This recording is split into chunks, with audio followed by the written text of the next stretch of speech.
안녕하세요, 쭈니 약사입니다. 오늘도 저희 채널을 찾아주셔서 감사합니다. 오늘은 당뇨 전 단계 때 이미 몸은 경고 신호를 보내고 있고, 이 신호를 알아차려서 당뇨를 예방할 수 있는 음식과 영양소에 대해서 말씀드리고자 합니다. 채널 고정해 주시고요. 당뇨라고 진단은 받지 않았다 하더라도 안심할 수 없는 당뇨 전 단계는 실제로 고혈압 전 단계보다 훨씬 관심이 많은 부분인데요. 왜냐하면 당뇨 전 단계는 5 내지 10%가 당뇨로 이행된다는 것과 당뇨 전 단계 자체만으로도 심혈관 합병증인 중풍이나 심근경색이 걸릴 수가 있고, 또한 대사증후군에 포함되기 때문입니다. 대사증후군이 무엇인가 아래 자막에 설명되어 있어요. 첫 번째 복부비만, 또 두 번째 고중성지방, 또 세 번째 고밀도 콜레스테롤이 낮은 경우, 네 번째 공복 혈당이 100mg/dL 이상, 또 다섯 번째 고혈압 수축기 혈압이 130 또는 이완기 혈압이 85 이상인 경우, 이 5가지 중에서 3가지 이상이 해당되면 대사증후군인데요. 이 중에서 네 번째를 보시면은 당뇨 전 단계가 되겠습니다. 당뇨 전 단계는 이 구간에서부터 인슐린 저항성이 나타나기 시작하는 구간이기도 한데요. 현대 거의 모든 만성질환은 이 인슐린 저항성으로 생겨난다고 해도 과언이 아닙니다. 도대체 이 인슐린 저항성이 무엇일까요? 식사를 하고 나서 혈당이 70 이상 올라가면은 몸에서는 인슐린이 분비되기 시작하고, 이 인슐린은 여러 장기로 이 포도당을 세포 속으로 들어가도록 자물쇠를 열어주는 열쇠 역할을 합니다. 그런데 이 인슐린이 자물쇠를 열어주지 못해서 포도당이 세포로 들어가지 못하는 블로킹 상태가 되면은 혈액은 고혈당 상태가 되고 췌장이 계속 인슐린을 분비하게 되는 상태가 되는데요. 이처럼 인슐린은 분비는 되고 있지만 인슐린의 효율이 떨어져서 포도당이라는 물자를 원하는 세포에다 공급을 못하는 상태가 바로 인슐린 저항성이라고 말합니다.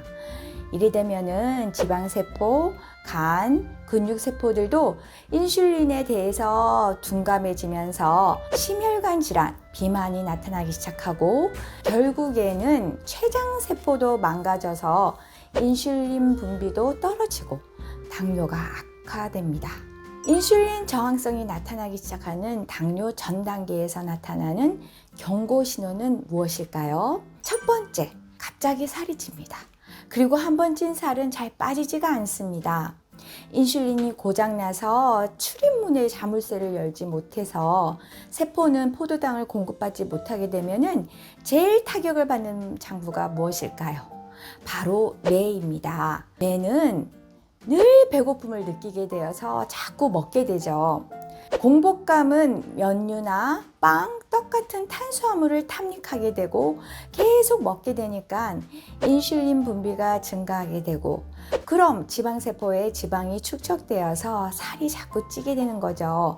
특히 남자든 여자든 갱년기가 되면은 인슐린 저항성으로 인해서 복부에 지방이 쌓여서 허리둘레가 자꾸 굵어지죠. 나이 들어서 다이어트를 하실 때는 이 인슐린 저항성부터 계산하는 것이 살 빼는 지름길이라고 하겠습니다. 두 번째는요, 심한 식곤증을 느끼게 됩니다. 췌장과 비위의 소화 기능이 약해서 식후에 소화시키기 위한 에너지가 위장 쪽으로 몰리다 보니까 뇌는 저혈당, 산소 부족 상태가 되는데요. 그래서 식곤증이 나타나죠. 또한 내 몸이 당을 제대로 이용하지 못해서 비상 상태라고 인식하여 당을 자꾸 저장하려고 합니다.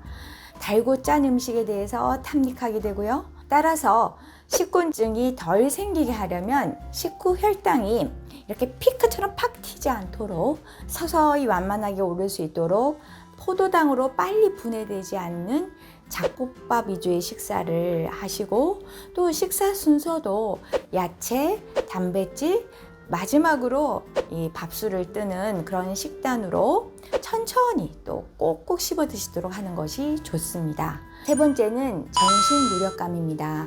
인슐린 저항성은 대사에 장애를 일으켜서 혈당은 높으나 반대로 세포는 포도당이 공급이 부족하게 되어서 늘 배가 고픈 상태가 되어서 피곤을 느끼게 됩니다. 자꾸 눕고 싶고 팔다리가 늘어지는데요. 뿐만 아니라 노화를 빨리 진행시키고 근육량을 감소시키고 또 반대로 잉여의 에너지는 독소가 되어서 대사성질환, 당뇨합병증, 퇴행성질환과 암 유전자가 발현이 잘 되게 하는 원인이 됩니다. 네 번째는 상처나 염증이 잘 낫지 않습니다. 생체기가 덧나거나 아무는 시간이 길어지고 점막 같은 조직의 염증이 잘 나는데요. 그리고 외식을 하거나 빵, 또 국수, 단 것을 먹고 전신에 가려움이 잘 생깁니다. 특히 남성이든 여성이든 갱년기 이후에 이유를 알 수 없는 가려움증이 발생이 되면은 혹시 당뇨 전 단계가 아닐까 생각해 보셨으면 합니다. 당뇨 전 단계는 이런 증상 말고라도 혈액 수치로도 나타나는데요. 당뇨 진단 기준에는 못 미치지만 정상 범위보다 높은 단계를 당뇨 전 단계라고 하는데요. 이 구간 안에 들어가는 이 세 가지 혈액 수치를 제가 표로 제시해 놓았습니다. 공복 혈당 수치, 식후 혈당 수치가 어느 구간에 들어 있는가 보시면은 특히 당뇨 전 단계의 공복 혈당 수치를 공복 혈당 장애라고 하고 또 식후 혈당 수치가 당뇨 전 단계일 때를 내당능 장애라고 하는데요. 제가 이렇게 표로 제시한 이유는 당뇨 전 단계는 정상인에 비해서 당뇨 발생 위험이 5배 내지 17배나 높고 심혈관 질환, 고혈압, 고지혈증, 비만의 원인이 되기 때문인데요. 당뇨 전 단계에 있으신 분들이 또한 지질 혈액 수치도 함께 비교해 보면은 당뇨 전 단계임을 더 확실히 알 수가 있는데요. 제가 지질 수치를 이렇게 올려놓았습니다.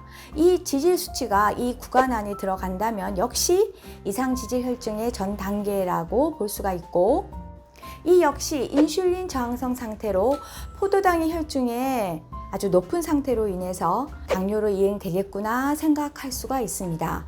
그럼 마지막으로 당뇨를 예방하는 방법은 무엇일까요? 당으로 인한 독소를 해독하는 것, 또한 인슐린 민감도를 개선시키는 것인데요. 첫 번째, 인슐린이 세포막에 있는 자물쇠를 잘 열어서 물질 출입이 잘 되도록 들깨나 호두, 치아씨드, 햄프씨드, 달맞이꽃 종자유에서 뽑은 20도 정도에서 저온에서 착유한 신선한 기름으로 건강한 세포막을 교체시켜 주는 것입니다. 또한 이런 변성되지 않은 신선한 식물성 기름은 중성지방 수치를 낮추어주고 특히 달맞이꽃 종자유는 혈당 상승을 억제하는 효과도 있습니다.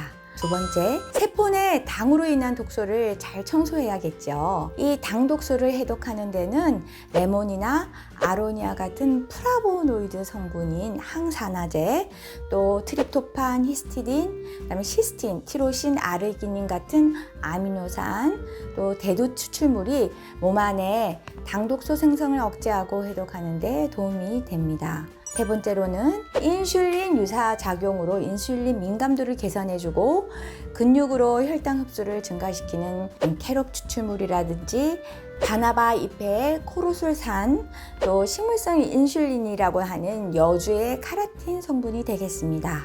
네 번째는 높은 온도로 기름으로 구운 음식이라든지 바싹 튀김을 한 음식들은 이런 당독소가 많이 생성되는데요. 이런 당독소를 해독해주는 당분해 유산균도 있습니다. 자, 오늘 저의 이 얘기는 당뇨병 전 단계 증상과 이런 전 단계 증상 때 당뇨로 가지 않게끔 하는데 도움되는 음식과 영양소에 대한 이야기였습니다. 도움이 되셨는지요? 여러분들의 구독, 알림 설정, 좋아요는 더 많은 이들에게 저희 얘기가 전해집니다. 저희 이야기를 들어주셔서 감사합니다.